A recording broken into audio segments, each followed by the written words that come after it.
Et bonjour, bonsoir à tous, ici Shade pour Cooldown et je vous remercie de me retrouver encore une fois pour un nouveau guide Clash Royale et aujourd'hui on va s'intéresser à comment monter en arène légendaire, c'est-à-dire arriver à 3000 trophées. Voilà, donc je vais vous présenter vite fait un deck que j'ai vu, un deck que j'ai construit surtout, oui. Voilà, donc je suis monté jusqu'à maintenant à 2900 trophées. Faut savoir que 2900 trophées, c'était sur mon ancien deck, qui était Géant Royal 3 Mousquetaires. Mais bon, depuis que les gens jouent boule de feu à bloc, bah, c'est plus un deck très viable. Du coup, voici le deck que je me suis construit. Je suis descendu jusqu'à, allez, on va dire 2230 trophées, un truc comme ça. Avec ce deck-là, j'ai voulu jouer en full aérien. Je voulais tester un petit peu comment ça marchait. Et c'est pas un deck qui est dégueu, hein. C'est juste que j'attends le molosse de lave pour pouvoir faire un jeu fun full aérien. Mais je ne l'ai toujours pas chopé. D'ailleurs, je n'ai aucune légendaire. Je n'ai aucune épique de plus de niveau 3 au niveau 8. Donc du coup, je crois que je fais partie des joueurs les plus malchanceux de ce jeu. Malgré tout, eh ben, je vais quand même vous montrer comment on peut atteindre l'arène royale, puis ensuite l'arène légendaire, grâce à ce deck si présent.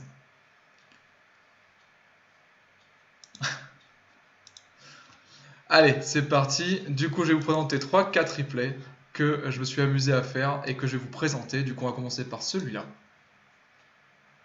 Le premier, du coup, je vais passer un petit peu les zones qui ne sont pas d'intérêt. Je vais ralentir au moment où ça devient un peu plus chaud. Donc, il balance une Valkyrie. Moi, je balance mon Géant Royal. C'est des troupes qui se valent à peu près. Il va falloir que je fasse attention aux Valkyries parce que je joue des troupes qui sont multiples, c'est-à-dire gobelins, barbares, etc. Et que la Valkyrie contre tout ça. Donc, du coup, il va falloir que je fasse très très attention. Allez, la boule de feu qui est envoyée. La sorcière qui a été posée un petit peu trop tôt de ma part. Du coup, le mage n'aura pas de problème à la finir. Bah après la boule de feu qui l'a entamé. Là, je vais zapper ces petites gargouilles, histoire de pas me faire trop harceler. Je balance la boule de feu sur le mage, boule de feu c'est 4, mage c'est 5, du coup si vous faites le calcul, attention c'est dur, ça fait 1 de profit en élixir, donc c'est vachement bien. Et en plus, moi j'ai pas perdu de points de vie sur ma tour. Voilà, donc le mec balance Géant Royal 6, moi je balance des barbares à 5, j'ai un petit peu tanké de points de vie sur ma tour, ça c'est normal, mais je vais essayer aussi de vite le tuer afin qu'on rétablisse l'équilibre. Je vais essayer d'aller chercher un petit peu de points de vie sur sa tour, mais je n'y arriverai pas parce que la Valkyrie, très bien placée sur mon combo barbare gobelin, m'en empêche. Je m'en sors du coup avec un élixir d'avance et le mec, lui, a le même nombre de points de vie que moi sur ses tours. Allez, du coup, boule de feu sur mon réservoir d'élixir. Bon, ça, c'est pas une gigantesque opération, c'est juste qu'il n'avait rien d'autre à jouer. Et bon, bah, quand c'est comme ça, il vaut mieux essayer d'entamer un petit peu l'élixir de l'autre, parce que vous, votre élixir ne peut plus grimper. Il faut vraiment empêcher l'autre de faire grimper le sien, parce que s'il en a besoin, c'est qu'il doit vous faire des trucs, et que si vous avez rien à jouer, bah, votre élixir ne sert à rien. Je prends encore un d'avantage sur l'élixir avec ce mage qui a disparu. J'ai un potentiel de combat maintenant de 11 sur la gauche. J'ai un potentiel de combat qui est arrivé à 7 sur la droite. Le canon tout seul va se faire littéralement submerger. Il lui reste 6 élixirs. Et il va falloir qu'il gère un géant royal, une sorcière sur la gauche, un pack de barbares et de gobelins sur la droite. Et il me semble qu'il a déjà envoyé la Valkyrie. Si je me souviens bien, oui, la Valkyrie qui a pop ici sur la gauche, les gargouilles à droite. Le mec est obligé de bosser avec des élixirs, des troupes à élixir vraiment très inférieures à ce que j'ai envoyé, dû au fait que j'ai pris l'avantage sur l'élixir juste avant. Voilà, donc du coup là, son géant royal va tomber très rapidement, parce qu'il va pas pouvoir contester ça. La boule de feu, j'espère qu'il va l'envoyer, parce que sinon il est très mal. Il balance le mage, je balance ma boule de feu, je punis immédiatement son mauvais choix de sa part. Je m'empare de la tour, la Valkyrie qui est posée trop tard, parce que maintenant elle pourra plus rien faire. J'entame un double front avec mon géant royal sur la droite, je mets la pression, je vais essayer de chercher une deuxième couronne, je m'arrête pas là, je vais pas me reposer sur ce que j'ai fait. Lui va balancer géant royal sur la gauche, mais ça suffira pas, il lui reste que 3 secondes, et donc je m'impose logiquement sur le score de 1-0. Voilà. Donc du coup, le double front qui a totalement payé dans cette partie. Et c'est ce que vous pouvez faire grâce à ce genre de jeu. Bon, la mise à jour apparemment n'est pas très bien prise dans mon clan, donc Insanity, on n'est pas beaucoup, mais on joue tous les mêmes cartes à peu près, et bon, c'est un peu problématique un peu pour les dons. Donc il va falloir qu'on recrute des gens qui jouent autre chose que nous, ou jouent comme moi en fait, des cartes qui ne sont pas très jouées dans la méta actuelle.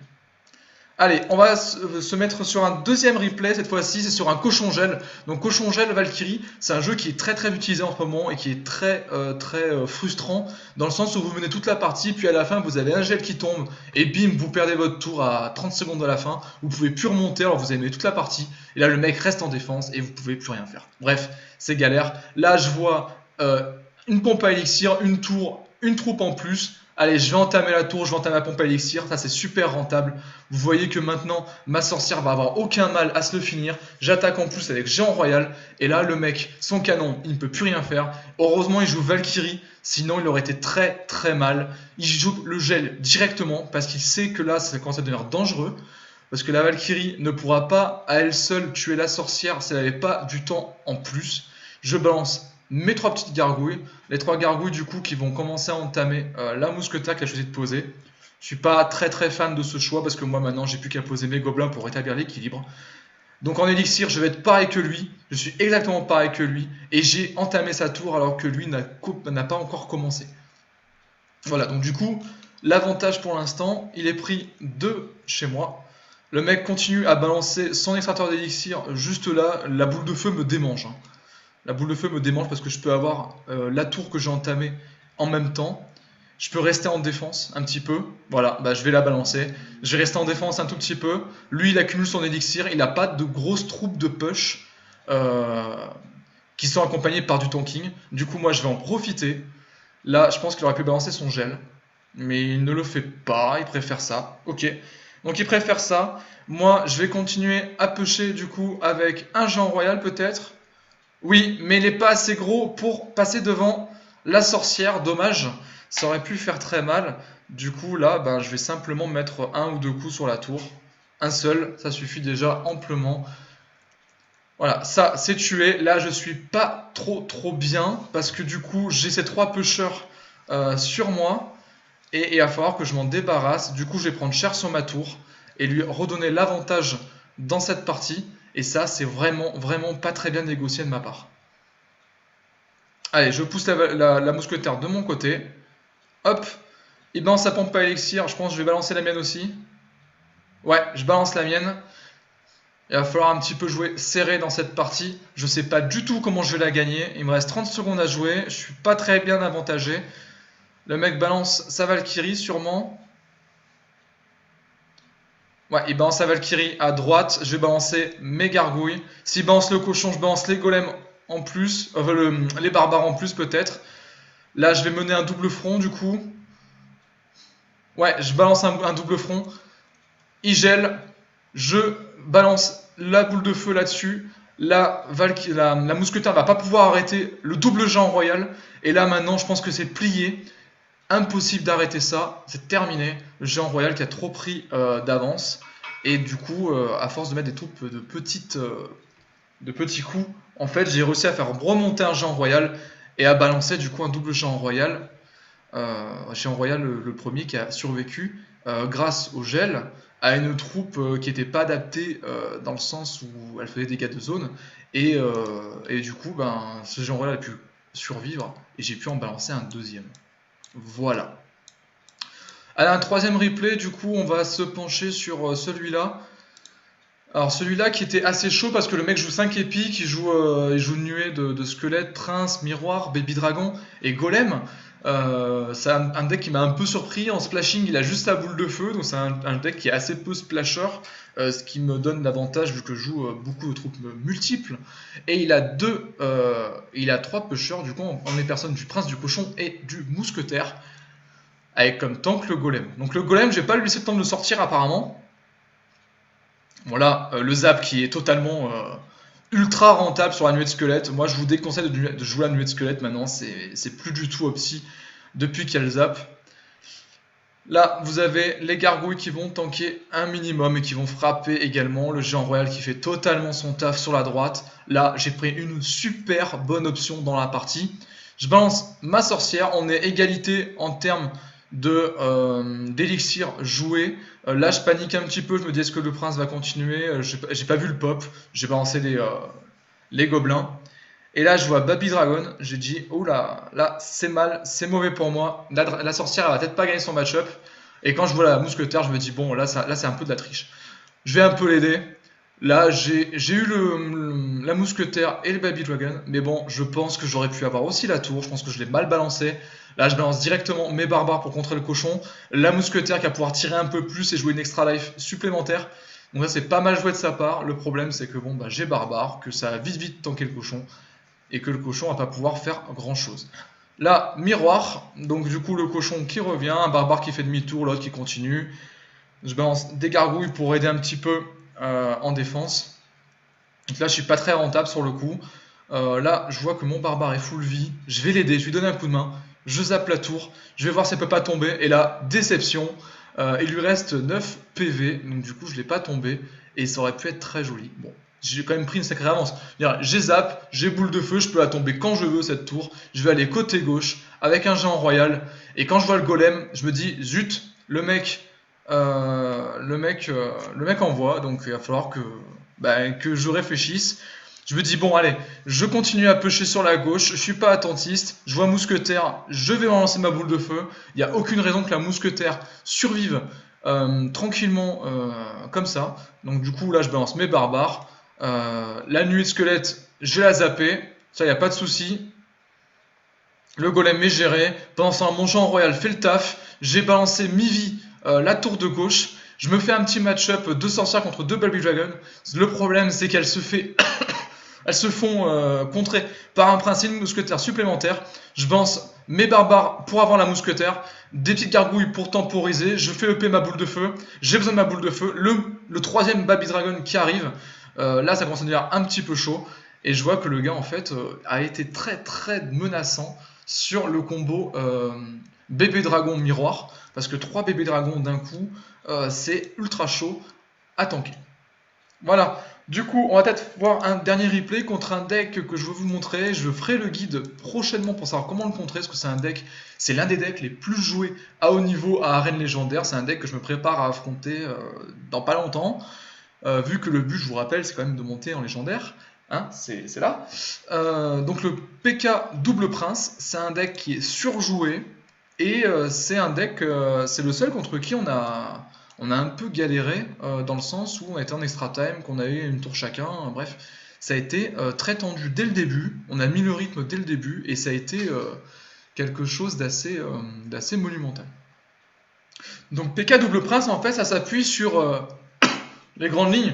Ça se balance à base d'un PK derrière la tour, qui choisit un côté. Ensuite, vous avez votre pusher qui est le prince, et vous avez le splasher qui est le dark prince. Et tout ça, ça coûte 16 de mana à poser. Du coup, là, j'ai un peu paniqué. Il aurait fallu que je joue un peu plus vite, parce que la clé, en fait, ça, je vous l'expliquerai, pour contrer PK double prince, c'est que dès que PK est posé, vous balancez votre tank du côté opposé au PK. Et là, le mec arrive devant un choix cornélien que je vous ferai voir tout à l'heure. Donc là, il a choisi de ne pas défendre le côté où je push. Il va prendre la tour du côté où il push lui. Et ça, c'est normal. Je balance des gargouilles.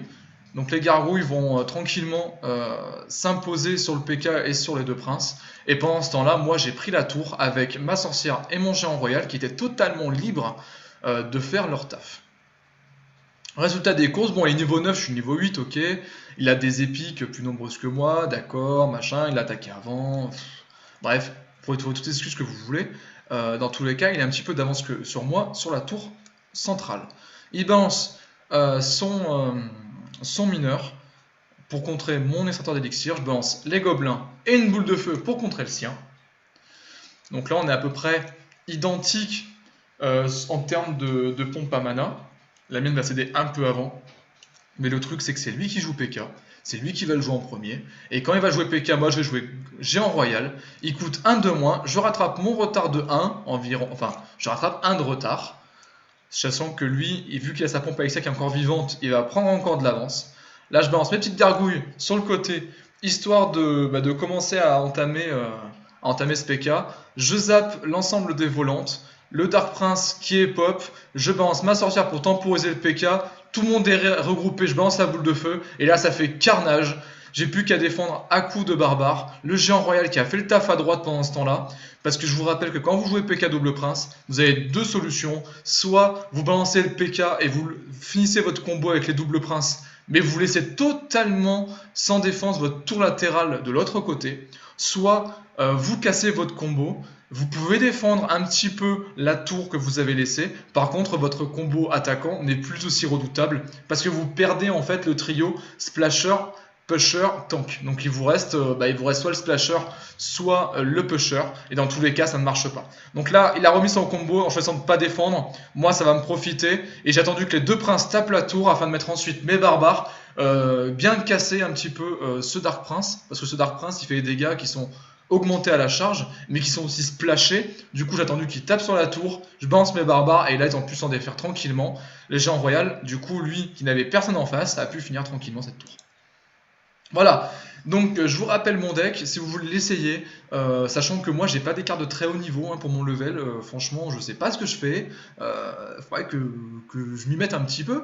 Bref, donc géant royal sorcière, ça c'est votre combo de base qui coûte que 11, il est super pas cher à jouer et qui se fait soutenir par plein d'autres cartes. Donc du coup géant royal sorcière pour 11 de mana.